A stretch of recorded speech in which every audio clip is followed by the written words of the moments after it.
Pagpasok pa lang po namin dito mag-asawa mga minamahal, kita namin yung pagpapala na nagmumula sa mahal na Jesus talagang hindi na mabilang mga minamahal. Nagdaki namin mga minamahal, sa takot po nagkakadaki na panuot lang po namin mga minamahal. Yung ating pagpupuri na ginagawa po dito sa 13 mga minamahal, at talagang sabi nga nila, sikat na sikat yung 13. Kaya kaming nandoon mga minamahal, proud na proud mga minamahal, sapagkat galing kami ng 13 mga minamahal. Salamat sa pakikingan at kumula sa ating pinakamahal na Jesus. Tuloy nga po, ako'y papasalamat sa ating pinakamahal na Jesus sa mga hindi pa po nakakilala sa akin mga minamahal at hindi pa po nakadilig na ang patotoo mga minamahal, ang aking pong pamilya mga minamahal ay nakakilala sa mahal na Panginoong Jesus sa taong 1986 mga minamahal, sila po ng edad mga minamahal. At bago po ang panahon na yan mga minamahal, na dyan yung aking mahal na ama mga minamahal, ang dami ng bisyo, maligid mag-away mga minamahal ng aking mga magulang.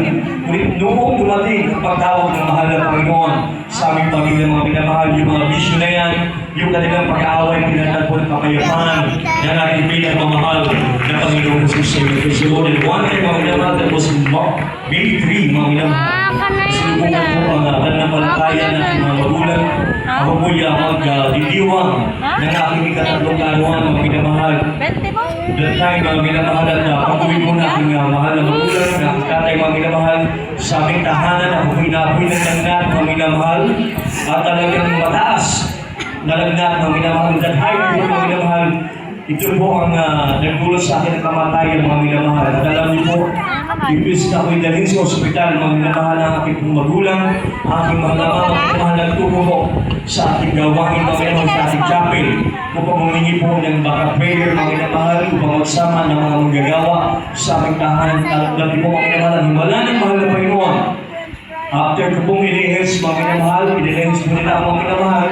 At after po noon, yung nawala ang buhay mga minamahal, ibinalik ng ating pinakamamahal na Jesus. Kaya po mga minamahal, dito na po ako nag-asawa, dito na po ako nag-anak mga minamahal sa gawain ito mga minamahal. Salamat sa mahal. Pagkakot lang po mga minamahal, bago po kami dumating mga minamahal sa putong pagpunta sa Canada mga minamahal. Ang trabaho po dito sa ating bansa mga minamahal ay nasa gobyerno mga minamahal. At dala mga minamahal ng, sabi nga nila, ay dala ng, sabi natin, naandun ka sa posisyon, naandun yung sahod na malaki mga minamahal. Talagang halos malulog ka sa pagpapala mga minamahal. Hindi ko na-expect na ito'y magiging dahilan mga minamahal upang magkaroon kami ng problema sa aming mag-asawa na naapektuhan po yung aming marriage mga minamahal. At alam niyo po mga minamahal, nung naapektuhan na, namuntik na po talaga kami magkahiwalay mga minamahal. Sabi niya sa akin, may invitation ako papunta ng Canada sa aking kapatid. Gusto mo bang sumama? Kung gusto mo bang maayos mo ating pamilya. Alam niyo po, mga minamahal, nagdadalawang isip ako noon sapagkat it's been 15 years in the government service, mga minamahal. Na kapag ako'y nag-resign, mawawala po yun, mga minamahal. Napopromote ko lang po mga minamahal to the next higher rank mga minamahal na tayo mga minamahal. Parang nandun, mag-iisip ka. Pagdating ko sa Canada, wala naman ako magiging trabaho. Dito, iwanan yung trabaho ko. Sabi ko, ganito na lang, kung kalooban ng mahal na Panginoon, pag na-approve yung visa, kalooban na mag-resign ako sa aking trabaho. Kalooban mapunta ako sa Canada. Alam niyo po, ang minamahal, himalat na pamaraanan ng ating pinakamamahal na Jesus, wala po kaming hawak na halaga ng tayo, mga minamahal. In 6 days, mga minamahal na, doon po yung ating visa. Papunta po ng Canada, mga minamahal. Kaya salamat sa mahal na Panginoon. At dinalisay nga po, mga minamahal, pagdating ko sa Canada, mga minamahal, yung mag-asawa, sabi ko, ano kaya gagawin ko dito? Wala akong makitang trabaho, mga minamahal. At alam niyo po, mga minamahal, kumbaga ang kalooban ng mahal na Panginoon ay hindi yung pag-iisip talaga namin, mga minamahal. Kasi mga minamahal, iniisip namin pagdating doon, mag-apply kami ng trabaho, mga minamahal, sa kumpanya ng aking mahal na bilas, mga minamahal, aking pong sister-in-law, mga minamahal. Ngunit, after 2 weeks na pagdating namin doon, mga minamahal, nagbago po yung rules ng Canada na hindi na po pwede i-convert yung visitor's visa to working visa, mga minamahal. And besides, dahil po mga minamahal, agawain natin doon po sa tinitirahan ng aking family, mga minamahal, is 1.5 hour po ang travel time, mga minamahal. Napakalayo, mga minamahal, para po nag-travel from here, mga minamahal, hanggang Pangasinan. At malaki po yung gastos, mga minamahal, sa pamasahe. Sabi sa akin ng Bilas, mag-try ka kaya sa Toronto. So nag-try kami mga minamahal sa Toronto. Ang problema noon mga minamahal, ang pera lang namin mag-asawa is $5 mga minamahal. Alam niyo po, ang minamahal sabi ko, paano kami makapunta ng Toronto? Eh natin sa aming pera, $5 lang. Isinama pa kami mga minamahal sa anniversary sa Lago po ng Ottawa. Parang 1 week pa lang kami doon mga minamahal. At alam niyo po mga minamahal, ang hirap yung aking mahal asawa ng jacket sa that time ay negative po yung weather that time mga minamahal. So pinahirap siya ng jacket. Pag hirap niya ng jacket, yung kanyang pulsa mga minamahal, nagkaroon po ng pera. Pagtingin na $5. So yung $5 po nadala at $5 na so may $10 kami mga minamahal. Sabi ko, bahala mag-provide ang mahal na Panginoon. Alam niyo po, mga minamahal, isinama kami ng mga kapatiran natin sa Lago po ng Ottawa para kapatid po ng anniversary, mga minamahal. At alam niyo po, talagang lahat ng pangangailangan namin, mga minamahal, ipin-provide ng ating pinakamamahal na Jesus, including the accommodation, mga minamahal. Talagang salamat talaga. At ngayon po, mga minamahal, siyempre nasanay tayo, mga minamahal, na kapag dumangan yung operating clock. Nahihiya talaga ako na hindi magkaloob, mga minamahal. Sabi ko sa aking asawa, yung $10 natin, bigyan natin sa mahal na Panginoon. Grabe mo, minamahal. So, nung time na yun, wala talaga kaming hawak ng pera. Higit matay, inihulog namin $10. Tutig na kailangan din ang pamilya namin dito sa dako po ng Pilipinas. At alam niyo po, minamahal, that was Saturday, may gathering doon, ang daming kapatiran ng watin ng minamahal. At yung gathering na yun is birthday party, yung anak po ng isang preacher natin doon. At alam niyo po, minamahal, may raffle draw. So, ang dami kapatiran, doon sa raffle draw, one of the grand prizes po is $100. At alam niyo po, minamahal, yung grand prize na yung babanggitin pagpulot. Sabi niya, sinong bagong dating? Wala may pagbagong dating kundi si Brother naman kasi si Sister Jones. Sabi ko, yung napulot, mga minamahal. So, for $10, mga minamahal, dahil $100, sabi ko, grabe yung pagpapala ng mahal na Panginoon. At alam niyo po, mga minamahal, pagkaling namin doon, inisip namin po siya kami titira, mga minamahal. Alam niyo po, mga minamahal, simula nung dumating kami doon, hanggang umalis kami last week, hindi po kami nakaranas magbayad ng isip po doon sa aming tinutuluyan, mga minamahal. Bakit? May ibang lahing, ang kanilang lahing is from Israel, mga minamahal. They are Jewish. Mga minamahal, alam niyo po, nahipo sila, mga minamahal, na ipa-caretaker sa aming tahanan nila from November until March, mga minamahal. So, for those months, mga minamahal, nandun kami sa bahay at hindi po pagkaliwang bahay, mga minamahal, sapagkat isa po itong mansyon na hindi mo kayang linisin ng isang araw sapagkat ang dami ng rooms talaga, mga minamahal. So kung mag-asawa, mga minamahal, hindi po sila na mahal na Panginoon na tinitingnan namin yung bahay, nililinis namin yung bahay, may bayad pa kami, mga minamahal. Kaya salamat sa mahal na Panginoon. At hindi po tinatapos, mga minamahal, ang pagpapala ng mahal na Panginoon. Sapagkat nung dumating sila ng March from United States, sabi ko, nagpapaalam na kami naalis na sa tahanan. Alam niyo po, ang minamahal buhay ang mahal na Panginoon, sapagkat sabi niya, hindi na kayo alis, dito na kayo titira, mga minamahal. Eh, sabi ko, grabe yung pagpapamahal na Panginoon. So wala pa kami trabaho ng tayo, mga minamahal. Nagpupulat kami, mga minamahal, yung kapatiran. Halos mapuno yung rep, mga minamahal, sapagkat yung kapatiran, may dalang isang dosena titlog, may isang lata ng sardinas, basta napuno yung sapagkat sabi, mga minamahal. Every week, mga minamahal, may lutong ulam, yung ating mga kapatiran, hindi kami doon, mga minamahal niya. Pero kung lalayo nila, mga minamahal, atin sila nagaway ng kanilang travel time is 1.5 hour, 2 hours, makadalo lang, mga minamahal.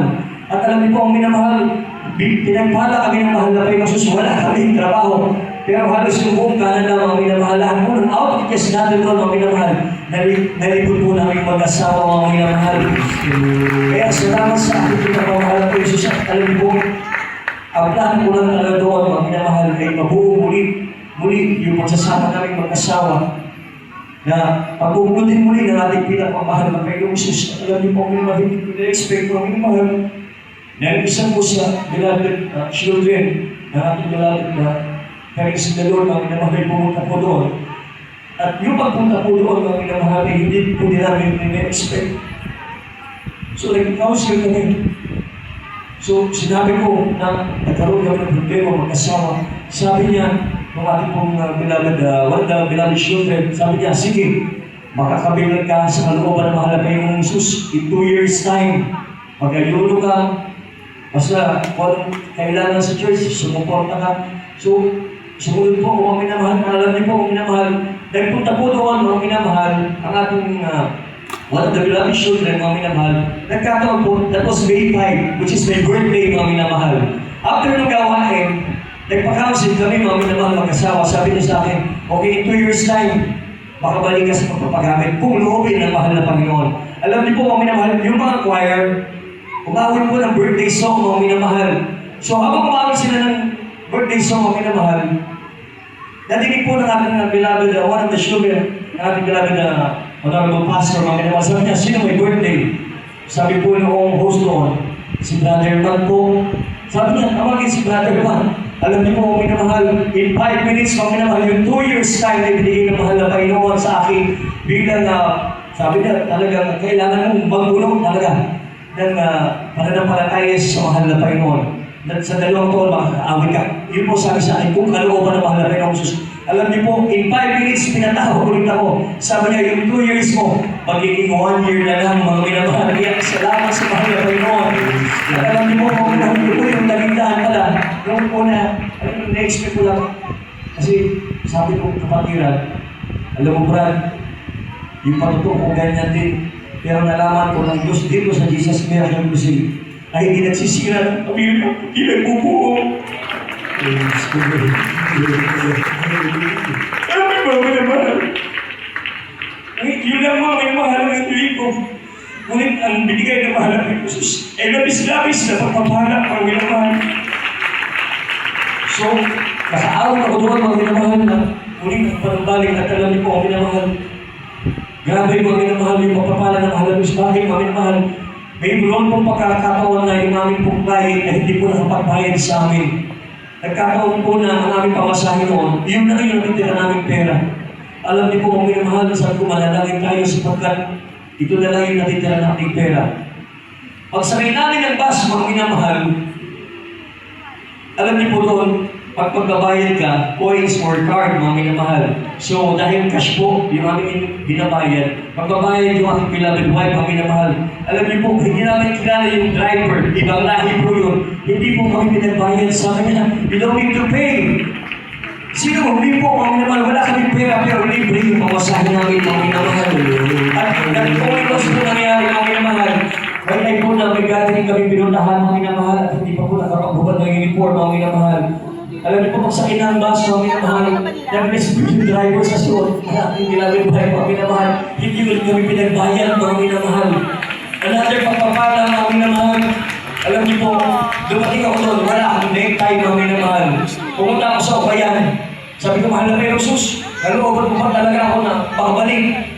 So sobrang excited ko, mga minamahal. Nung sinabi ko sa akin, that was May 5, May 7, pumunta na ako sa Ukayan. Naghanap na ako, susukin ko, sabi ko, mahal na Panginoon, kung kalooban mo, baka nakita ko yung susukin ko, alam niyo po mga minamahal, pagdating ko sa Ukayan, magkatabi yung color blue at color white. Kalooban talaga lang, mahal na kayo, pakabalik ka. Tapos wala ko nalang necktie doon, mga minamahal, alam niyo po, nakita ko kapatiran, bibigyan ko ng ukay na necktie doon sa Ukayan, sabi niya, huwag ka nang bumili, may papapalang darating sa iyo.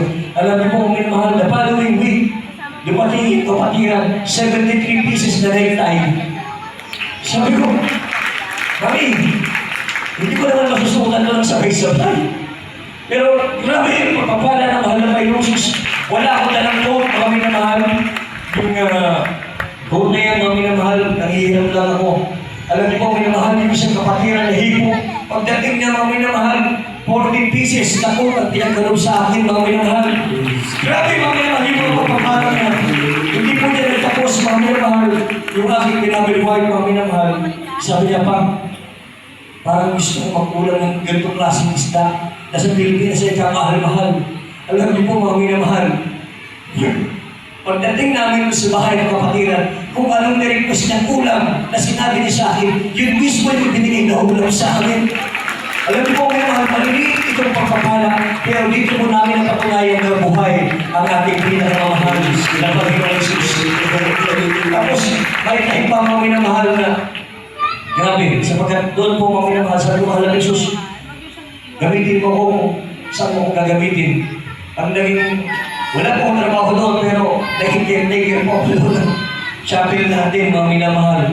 Alam niyo po, sabi nga ng preacher doon, paano ka pa mga lamig, pag-isip mo, mag-loob mo na. Sapagkat natutulog ako dyan sa, paano ka pa mga lamig sa mahal na Panginoon? Mahiya ka sa mahal na Panginoon, pag di ka nagpuri. Kaya doon, mga minamahal, hindi ko naghahalo yung kalungkutan ko kasi mag-isa lang ako sa chapel, pagpupunin ako from the morning, yung the afternoon, yun pala mga minamahal. Gagamutin ang mahal na Diyos yung kalamdaman ko sa spiritual. Kaya salamat! Salamat sa mga Panginoon! Sapagkat sinabi sa akin na naunang muna doon, dahil man, sabi ng Beloved Ted, aawin ka na daw. Talagang naman nung minamahal habang nag-aayos sa mga netay ko. Hindi ko mapigilan na hulang luha. Sapagkat na-realize ko mga minamahal, hindi mo kailangan ng iyong pinag-aralan, hindi mo kailangan ng mataas na sahod, hindi mo kailangan ng mataas na desisyon. Ang kailangan mo, paglingkuran mo ng tapat. Kaya ang pinamamahal ng Jesus. Marami pa po ang pagpapala, nagsulat ito. Hindi mo na po tayo magkakataong na maiksi pa lang po. At nais mo namin mag-alay ng awin sa mga susunod na gawain. Napakarami po namin pagpapala ng kasawa. Hindi lang spiritual, hindi lang financial, yung emotions po namin mga minamahal. Pinagbuklod po kami ng aking pinakamamahal na Diyos muli. Kaya mga minamahal, pagpunod kayo po ng makapakalay ng mga langit awit sa aking pinakamamahal na Diyos. Bilang masasalamat po sa aking po mga ay tulad po makapakalay ng mga langit awit para sa aking pinakamamahal na Diyos sa inyo.